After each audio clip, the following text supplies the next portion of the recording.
Hello chess fans, and we are back with another game analysis from the PHCC Friday tournaments.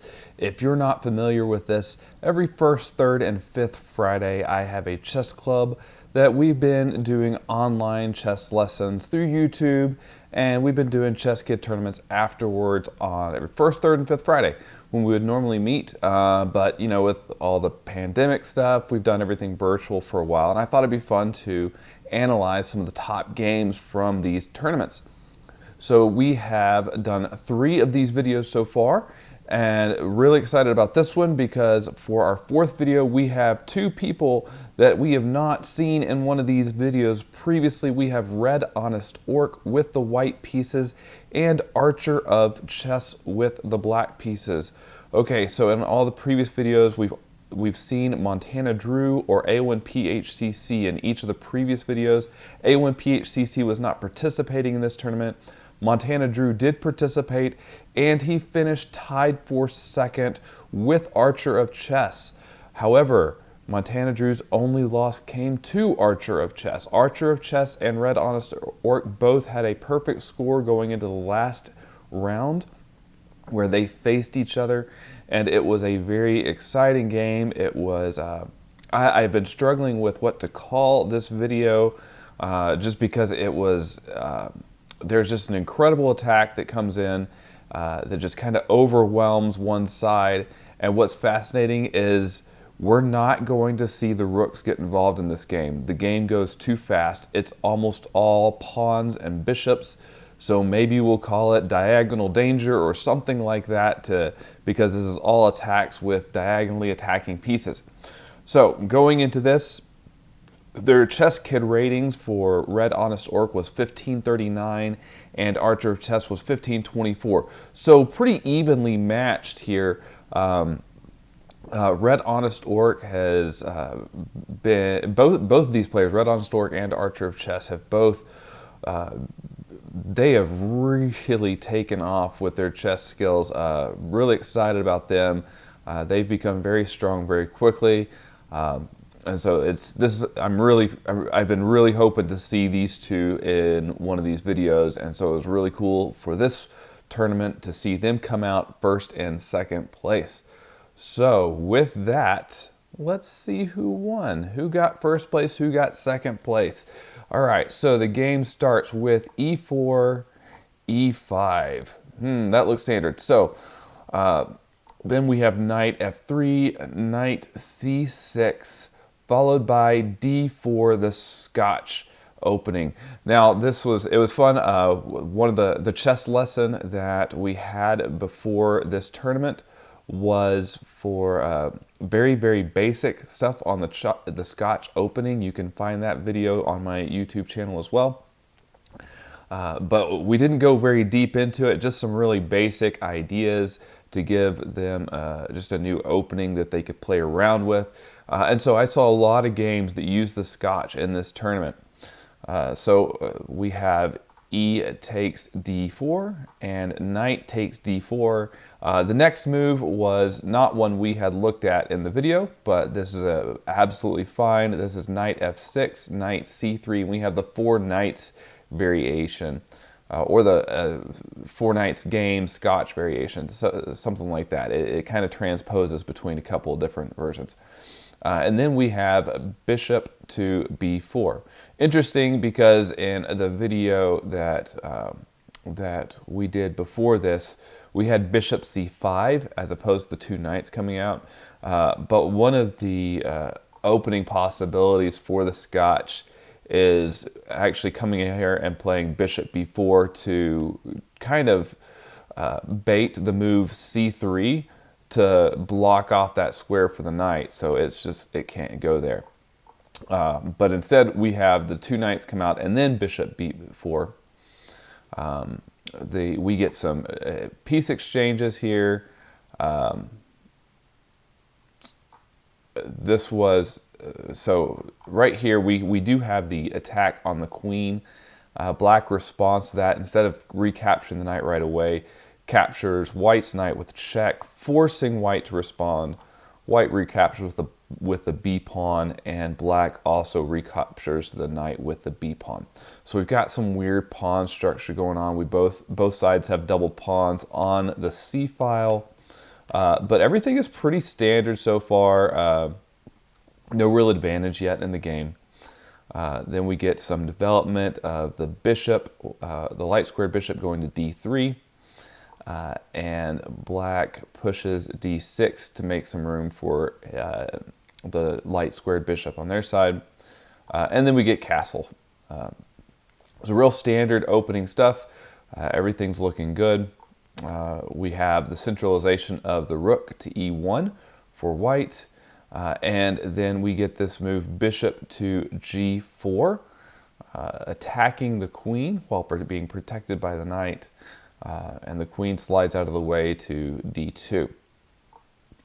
And black centralizes rook on the e file as well. At this point we have the move h3, attacking the bishop and giving the bishop the option. How do you want to retreat? Obviously the f5 square is out of the question. So really the options are h5, e6, and d7. One of these is not great. Two of these really are not great. Obviously, d7, that looks awful because you're just burying that bishop. But it turns out that h5 is actually, there's an opportunity for white to win the bishop if you move bishop h5. And that is what Archer of Chess played, was bishop to h5. RedHonestOrc missed the continuation and played queen to g5. Now, if you want to trap this bishop, look at this. The bishop is sitting on h5, and you know the temptation is to maybe play right away g4, but that gives some time for the bishop to get away. But if you prep f4 right away, there's no way. Well, let me clear some arrows out here. If you play f4 right away, this bishop is stuck. If the bishop tries to create space with h6, then you go ahead and push f5, and now the bishop's trapped because g4 is coming and the bishop's lost. If you play bishop back to g6 immediately, then you still go ahead and proceed with f5, and the bishop has to come back to h5, and then you trap it with g4. So, in this position, there were three options for the bishop. Only one of them was good, and that would have been bishop to e6. Instead, bishop to h5 is played, but RedHonestOrc does miss the opportunity to win the bishop and plays queen g5. All right, so Archer of Chess pushes h6 to chase the queen away. Probably better would have gone, that works. Bishop g6 would also be good. The queen retreats, and then Archer of Chess plays d5, thinking of trying to open up in the center. This, unfortunately, is not going to work. RedHonestOrc finds that the h6 pawn is hanging. Okay, look, this pawn is not protected by the g7 pawn because it is pinned by the queen. So instead of trying to open up the center, it was really important to get this bishop onto the g6 square to go ahead and prevent any ideas of pins on that g7 pawn. Instead, we do see the h6 pawn fall, and then Archer of Chess plays g6. Okay, so here's what Archer of Chess is probably thinking. If I don't play g6, queen takes g7 mate, right? That looks scary. It's okay. All you got to do is get that bishop onto the g6 square. That's what you need. Bishop g6 allows you to get rid of that pin, prevent the queen from coming into attack, That was the needed move. Okay. That even opens up the move like knight to h5, which then would attack the queen and defend the pawn on g7 all at once. So that was the necessary move. Instead, g6 is played, and here comes the attack. Archer of Chess gave RedHonestOrc too many opportunities, and finally RedHonestOrc says, okay, here we go. First, oh, there we go. The push of the e pawn to e5, attacking the knight. The knight retreats. Now here was a really interesting opportunity that RedHonestOrc missed here. RedHonestOrc played f4. A better move would have been to go ahead and play e6 right away. Okay, so you can't capture with the rook, or you could, but then rook captures rook, and when pawn captures, let's just play that out. Let's see. Rook captures pawn, rook captures pawn, pawn captures rook, queen captures pawn. Oop, hang on. That was not the right move. Excuse me. Don't hang your queen. Bishop captures pawn. I was looking at the this right here. I was ahead of myself. Here we go. And so at this point, it's just mate and one. The king has to scoop back at the corner, and the queen plays g7, and it's mate. So taking the pawn with the rook would not have worked. Similarly, taking the pawn with the pawn doesn't work because of the same thing. It just leaves the rooks where they were, but the bishop is able to capture the pawn on g6. And if the black bishop captures, then you've got mate in 2. So that would have been a really interesting option, playing the e6 move. Instead, RedHonestOrc starts pawn storming with f4, which is totally fine. It actually is only marginally worse than playing e6 directly. The king steps up thinking he can get that bishop out of the way, but that doesn't really do too much.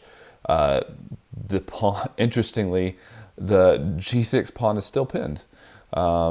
Before, it was pinned from the queen.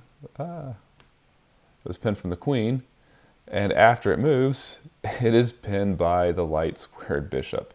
RedHonestOrc pulls the bishop back to g5, which not only protects the bishop, but attacks the queen. The queen moves over, and I just want you to take a look at this right now. We have got 2 bishops over here. We've got the queen. We've got pawns coming down. We've got a rook over here. Where are all of black's pieces? We got a buried rook. We got a queen out of the game. We've got a knight that doesn't have any good spot to land, and we got a rook that doesn't have any good spot to land, and a trapped bishop over here. So even though materially, let's count it. We've got 2 minor pieces to a side. We've got 2 rooks and a queen to a side. We've got 1, 2, 3, 4, 5, 6, 7 pawns to 6 pawns. All right, so white is up 1 pawn. The engine evaluates this as +9. +9. Only up a pawn, and it's +9. That's what happens when one side has all of the attackers and one side has all their pieces in the wrong spot. Okay, so let's see how it goes. This move, rook to b1, was completely unnecessary. However, Archer of Chess responds with knight to b6, which was, all that does is take more pieces out of the game, and now the engine says this is 10.5. Yeah, 10.5. Before the knight moves, it was less than 7.5. This was a 3-point swing of a move.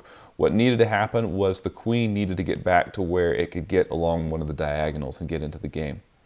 But instead, we have knight b6, and then we have f5. Okay, trying to pry things open now and complete the attack. Archer of Chess slides the king over to g7. And I'm looking at this, and I remember this position of the game, sitting there watching and thinking, do not close the position. Do not close the position. You step up and you close the position. It turns out that closing the position is not as bad as I thought it was, but it's still not good. Fortunately, RedHonestOrc found the right move, bishop to f6, check, driving the king back, and after f takes g6, Archer of Chess resigns. Okay, so that may have been a little bit premature. White definitely has the advantage, but in these games, don't resign. Don't resign too early. There is a forced mate on the board, but it is mate in 9. Mate in 9. You don't resign to a mate in 9. I mean, unless you're sitting there with computer open, which you better not be doing during the tournaments, you don't know there's mate in 9. Turns out there is. However, I can understand that it does not look like it's even possible with everything coming in so fast. You might think, what am I going to do? Let me show you the best continuation black has. It would actually be play rook e6 after g takes f7, king takes f7, queen g7 check. Now the tricky part is how do you finally get the mating net? Okay, that was the whole reason you play rook to e6 is to give the e8 square to the king. If you hadn't done that, it would be mate already. So it turns out the best way to continue is with the bishop. That rook just doesn't have anywhere to go. So the knight comes in, and then queen check to h8. Without that, you'd be looking at mate pretty fast. I think so. Right here, if the knight doesn't come in, then we have a check. Let me show you. Let's say we play. Let's just play something like a6. Then we have queen is able to come up here. The king is forced to play to d7. Then the queen takes the rook, forcing king to d7. Oh no, sorry. I think that's mate. Yeah, that's mate. Never mind. That's mate. And so that was why it was so important for the knight to come over to d7 right away. We get queen h8, knight f8, blocking the check. Queen takes bishop. Knight g6, just delaying. Queen takes g6, king f8, queen g7, and then we get checkmate with bishop g6. Okay, so that's how it could have continued. That's not an easy checkmate to find. So if I had been Archer of Chess, I do not think I would have resigned quite yet. But the position was bad. These pawns, the bishops, the queens, the queen, all coming in. It was a pretty much being overrun at that point. So congratulations to RedHonestOrc for winning all 4 games, getting first place. I have seen this kid play several times, and it is always a blast. I have played this kid a couple of times, and it always makes me nervous. So congratulations, RedHonestOrc, and also great play, Archer of Chess. I want to definitely give a shout out to Archer of Chess, who played a phenomenal endgame against Montana Drew in round 3 for the right to play for the top spot in the tournament. They went into an endgame, I think even on pawns, Montana Drew may have been up 1, but bishop versus knight. And Archer of Chess put all of the pawns on squares the bishop couldn't touch, and then just went through with the knight and took everything out. It was an incredibly well played endgame. So Archer of Chess had a great tournament. So congratulations to both of these kids. Well done, well done. Look forward to seeing a lot more great games, and I will see you all next time.